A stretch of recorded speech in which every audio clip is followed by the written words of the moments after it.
Jake, I just realized something crazy about my English learning journey. Oh, what's that? I spent years, literally years, practicing how to speak English. I memorized grammar rules, practiced pronunciation, learned thousands of vocabulary words. That sounds pretty normal to me. What's crazy about that? But I never once practiced how to listen to English. And you know what happened when I finally had real conversations? What happened? I had no idea what to say when people were talking to me. I could speak perfectly, but I had no clue how to respond naturally. Oh no. So you were like a speaking robot with no listening skills? Exactly. And I bet that sounds familiar to a lot of our listeners right now. I'm Emma, by the way. And I'm Jake. Welcome to Talk Smart Podcast, where today we're going to solve this exact problem. So Emma, what do you mean by listening skills? Like understanding what people say? Well, that's part of it, but I'm talking about something even more important: active listening. Active listening. That sounds very official. What does that mean exactly? It does sound fancy, but it's actually super simple. Active listening means showing the other person that you're really paying attention to what they're saying. Oh, like nodding your head and saying, mm-hmm? That's part of it, but in English, we have specific phrases and expressions that show we're engaged in the conversation. And here's the thing. If you don't use these phrases, native speakers might think you're bored or not interested. Really? Even if you're paying attention? Absolutely. In many cultures, listening quietly is respectful. But in English conversations, especially American or British English, quiet listening can seem distant. That's so interesting. So you need to actively participate even when you're not the one talking. Exactly. And today, we're going to teach you 5 simple phrases that will make you sound like a natural conversation partner. These are phrases that native speakers use automatically without even thinking about it. Right. And once you learn them, your conversations will flow so much better. People will feel heard, and you'll feel more confident. So what are we waiting for? Let's jump into phrase number 1. Our first active listening phrase is super simple. I see. I see. That's it? That seems almost too easy. I know it sounds basic, but I see is like the Swiss Army knife of active listening. You can use it in almost any conversation to show you understand what someone is telling you. Okay, but Emma, doesn't I see just mean like seeing with your eyes? Great question. In conversation, I see means I understand or that makes sense. It's not about vision, it's about comprehension. Oh, I see. Wait, I just used it naturally. Perfect example. Now, the key with I see is the tone. You can't say it flat and emotionless. Listen to the difference. I see. That sounds bored and disinterested. I see. That sounds like you're really listening and understanding. Wow, the tone makes such a difference. Can we try a role play? I'll tell you about something and you show me how to use I see naturally. Perfect. Go ahead. Tell me about your weekend plans. Well, I'm thinking of visiting my grandmother this weekend. She lives about 2 hours away and I haven't seen her in months. I see. That sounds really nice. Do you visit her often? Not as much as I should, honestly. She's getting older and I feel bad that I don't make time more often. I see. That's such a common feeling. We all get busy with life. That felt so natural. And Emma, I noticed you used different tones each time. Exactly. The first I see was encouraging. The second one was more empathetic and understanding. The tone changes based on what the person is sharing. This is brilliant. So I see shows you're following along and understanding their emotions, not just their words. You've got it. Now let's move to phrase number 2. Phrase number 2 is one of my favorites. That's interesting. Ooh, good choice. This phrase is perfect when someone tells you something new or unexpected. Right. It shows you're genuinely curious about what they're saying. But Emma, be careful with the tone here too. Oh, absolutely. That's interesting. Can sound sarcastic if you're not careful. Right? That sounded like you didn't think it was interesting at all. But when you say it with genuine curiosity, that's interesting. It encourages the person to share more details. Perfect. Let's try this one out. Emma, tell me something about your job and I'll practice responding. So at my job, we just started having meetings where everyone stands up instead of sitting down. They call them standing meetings. That's interesting. How does that work exactly? Well, the idea is that people talk less when they're standing, so meetings are shorter and more focused. That's interesting. Have you noticed a difference? Actually, yes. Our team meetings used to take an hour, and now they're usually done in 20 minutes. See how that's interesting kept the conversation going? It made you want to share more details. Exactly, and I felt like you were really engaged with my story. That's the power of active listening. Plus, I learned something new about standing meetings. Just remember to sound genuinely interested, not sarcastic. Good reminder, the tone makes all the difference. Phrase number 3 is so fun. No way. Ooh, I love this one. No way is perfect for when someone tells you something surprising or hard to believe. Exactly. It shows you're shocked or amazed by what they're saying. It's very expressive and emotional. But Emma, I want to make sure our listeners understand no way doesn't mean you don't believe them. It means you're surprised. Great point. It's like saying, "Really? That's amazing," or "I can't believe it." It's positive surprise, not doubt. And the energy matters so much with this phrase. You need to sound genuinely surprised and interested. No way. That sounds bored. No way. That sounds engaged and surprised.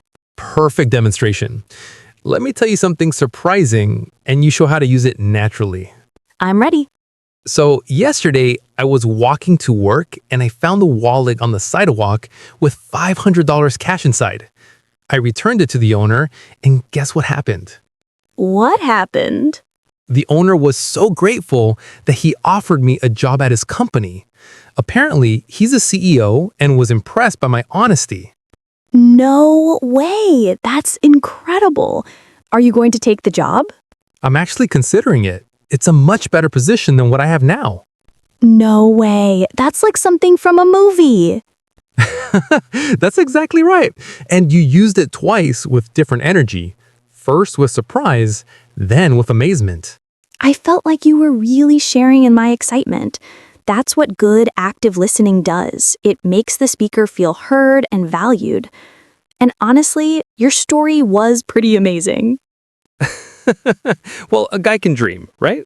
Phrase number 4 is simple but super effective. Really? Really is probably the most common active listening response in English. You hear it everywhere. It's versatile too. You can use really to show surprise, to ask for confirmation, or just to encourage someone to continue talking. And just like our other phrases, the tone is everything. Let me show you different ways to say really. Really? This shows surprise. Really? This shows you're not sure you believe them. Really? This encourages them to tell you more. Wow, it's like 3 different phrases depending on your tone. Which one should beginners focus on? I'd recommend the encouraging tone. It's the safest and most positive. You're showing interest without any negative emotion. That makes sense. Let's practice this one. Tell me about a recent experience, Emma. Last week, I tried to make homemade pasta for the first time. I thought it would be easy, but it was a complete disaster. Really? What happened? Well, first I made the dough too wet, then too dry. When I finally rolled it out, it kept tearing apart. Really? That sounds frustrating. It was, but the worst part was when I tried to cook it, half of it dissolved in the water. Really? Oh no. Did you end up ordering takeout? Pizza. Definitely pizza. That was perfect. You used really 3 times with different emotions: encouraging, surprised, and sympathetic. And each one felt natural and kept the conversation flowing. I felt like you were really with me through my pasta disaster.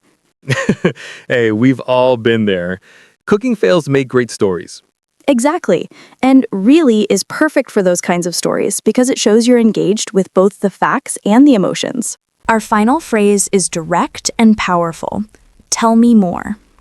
I love this one because it's so clear. You're literally asking for more information. Right. Tell me more shows that you're not just passively listening, you're actively interested and want to hear more details. It's also great because it gives the speaker permission to keep talking. Sometimes people aren't sure if they should continue their story. Exactly. Tell me more is like saying, I'm enjoying this conversation. Please continue. And unlike some phrases that can sound automatic, tell me more always sounds genuine and thoughtful. That's a great point. You can't really say, tell me more, without meaning it. Let's practice with a scenario.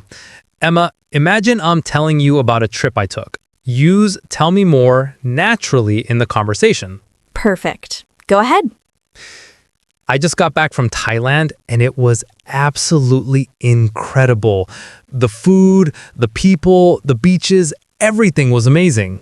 That sounds wonderful. I've always wanted to visit Thailand. Tell me more about the food. Oh my goodness, Emma. The street food was unbelievable. I tried things I'd never even heard of. There was this one dish with green papaya that was so spicy but so delicious. Green papaya? That's fascinating. Tell me more. What did it taste like?